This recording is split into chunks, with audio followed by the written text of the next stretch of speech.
Whoa my. Looks like it's time to go back there. And...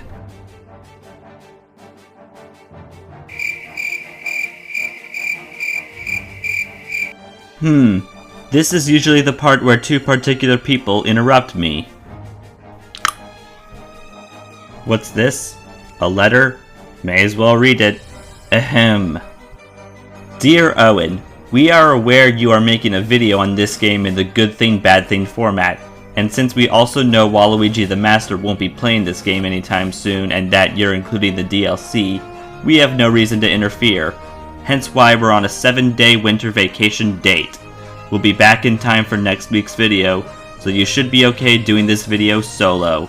Love, Friction Girl and Constriction Nessa.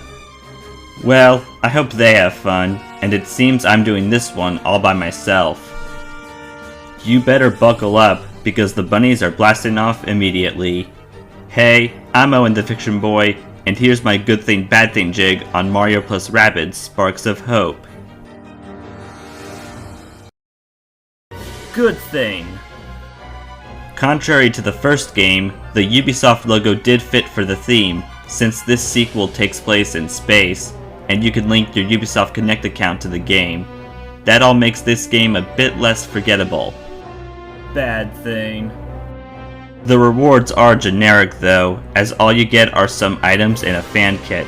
As for the challenges, it's just complete the prologue, win X number of battles, thrice, complete the story, and complete every side quest. Good thing. The characters, including the Rabbids, speak more, and when your hero reacts to an enemy attacking them, that's a nice indicator that you'll get hit. Bad thing. Not exactly a fan of Beepo's voice, like, he made cute noises in Kingdom Battle, so how does the way he talked fit him? Good thing.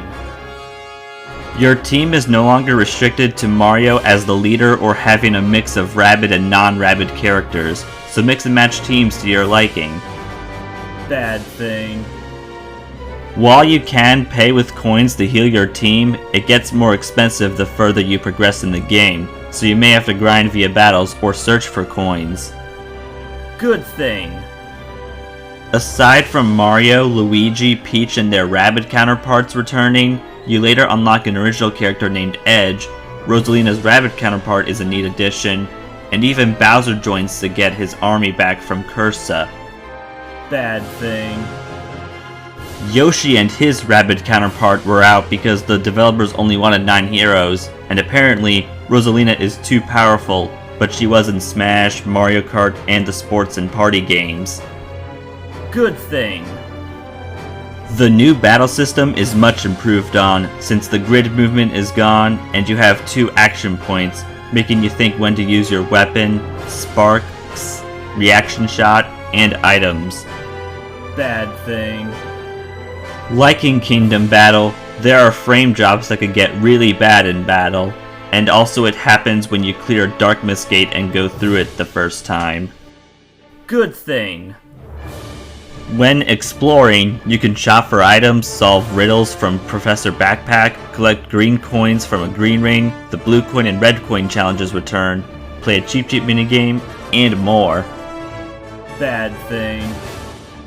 Sometimes it's easy to ignore enemies you don't need to interact with, yet other times they'll bother you, especially when you're trying to clear the gateway challenges as fast as you can. Good thing. The mission variety is a bit better than in the original game, as along with defeating all or a certain type of enemies, reaching the goal, and beating the boss, there's surviving and destroying Dark Mist Eyes. Bad thing. The protection missions are somehow worse than the escort missions, because when you're targeting the enemies, they'll be targeting the very things you should be protecting. Good thing. You can choose your difficulty after finishing the prologue, as well as change it at any point of the game if things are too easy or too hard for you. Bad thing. As someone who played the game on the demanding difficulty, I can tell you that it lives up to the name, as even on replays, the battles can be tough. Off-topic thing. Taylor Swift has been chosen as Person of the Year by Time magazine, and it was on the year of her Eras Tour concert, I saw it in theaters back when it released, and it was a blast, so congrats to her, and I'm positive the Swifties are happier than ever now. Good thing. The sparks are a real game changer, and you can use the Tacticam to see the enemies' weaknesses and restraints to know which sparks to equip. Bad thing.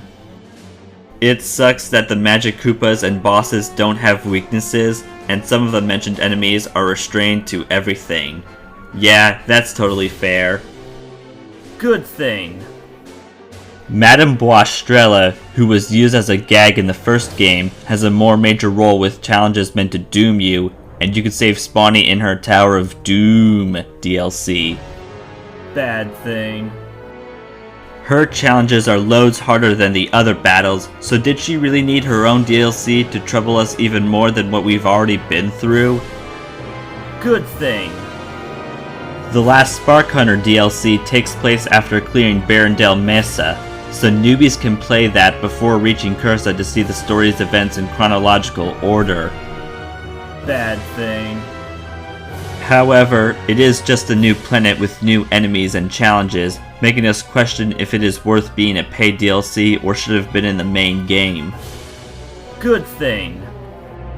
The Spark Hunters, Midnight, Bedrock, Daphne, and Kanya, are nice adversaries, and we learned that Edge was once their leader, but couldn't convince her comrades to stray from the path of evil. Bad thing. The Melodic Gardens is easy to get lost in, with the boat not being of much help, and we can't revisit the Mushroom Kingdom or Cursa's Stronghold after we do everything needed at those places. Good thing. Rayman has made a comeback after not having his own game for so long, and he plays differently from the other characters. Instead of using sparks, he has outfits and special abilities from other games. Bad thing. Phantom straight up roasts Rayman and how the Rabbids overpopulated him, even encouraging Rabbid Mario and Rabbid Peach into his admittedly catchy song. Also, he ridicules them and Beepo too. Good thing. If you missed trying to clear battles within a turn limit and not losing any heroes, the Rayman DLC brought them back for the main battles, and there aren't that many, since the main game was hard enough. Bad thing. Nevertheless, just like the previous DLC, this is yet another planet with some new stuff, and this costs $15 on its own. They couldn't make it as grand as the Donkey Kong adventure from the original game. Good thing. The Cursa battle has you use all of the heroes divided into 3 arenas, and starts by having you take out its arms, then attack Cursa, and ended by charging projections of Rosalina's wands thrice. That's epic. Bad thing. The Spark Hunter battles are solid, and the fights against Darkness versions of Bowser and Edge are fine, yet the other bosses are just giant enemies. I suppose they're hard, but lackluster compared to the Kingdom Battle bosses. Good thing.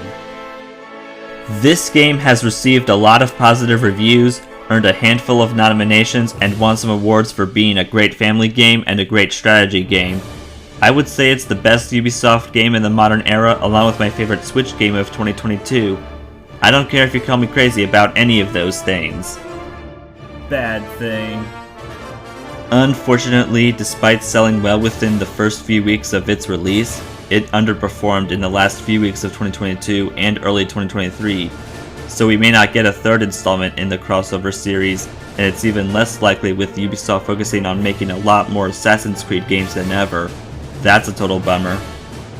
Woo, what a wacky wonder that was for me.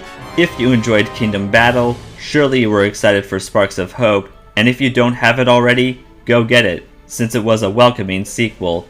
It may be more complex, but it's definitely worth it. There's more in store for you this season. Would you kindly give a like, subscribe, share, and turn on notifications? Also comment below and follow me on Instagram for teasers and thumbnail previews of videos that are yet to come. Adios amigos, and have a brighty lighty nighto!